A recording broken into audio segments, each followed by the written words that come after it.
হচ্ছে লক্ষ্মীপুর রায়পুর রাখালিয়া বাজার সংলগ্ন। এই গাড়িটি একটি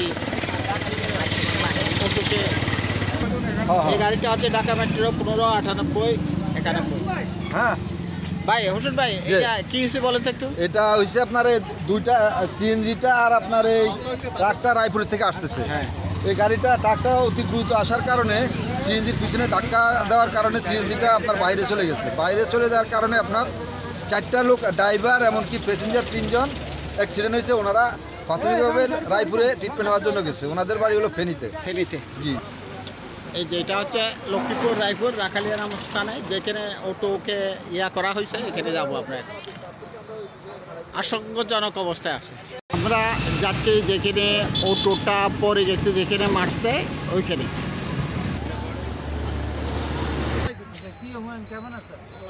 আসলে এলাকাবাসীর ভাষ্যমতে জানা যায় যে ওই যে সিএনজিতে ওরা হিন্দু ছিল, ওদের বাড়ি সম্ভবত ফেনী।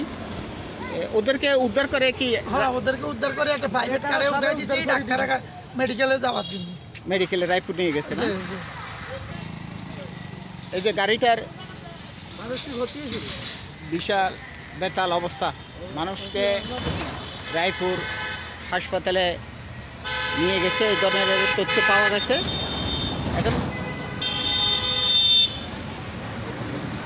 আর ট্রাক যেটাকে সামনে আসলে এখন গাড়িগুলো চলে, গাড়িগুলো হচ্ছে যেমন ইচ্ছা এমন চালায়, কোনো আইন থাকলেও আইনের প্রয়োগ কম। সিএনজির নম্বর হচ্ছে লক্ষ্মীপুর 117034। ওরা এখন হয়তো চিকিৎসার জন্য রায়পুর হাসপাতাল আছে। যারা পরিচিত ওদের একটু শেয়ার করে করে দেয়। ওই এক বাইকে রায়পুর হাসপাতালে পাঠাইছি। আপনার নাম কি? এটা কতক্ষণে ঘটনাটা? অল্প কথা ওদেরকে উদ্ধার করছে কে? তারা এই বাড়ির মানুষ উদ্ধার করে দিচ্ছে। এই বাড়ির মানুষ উদ্ধার করে দিছে না?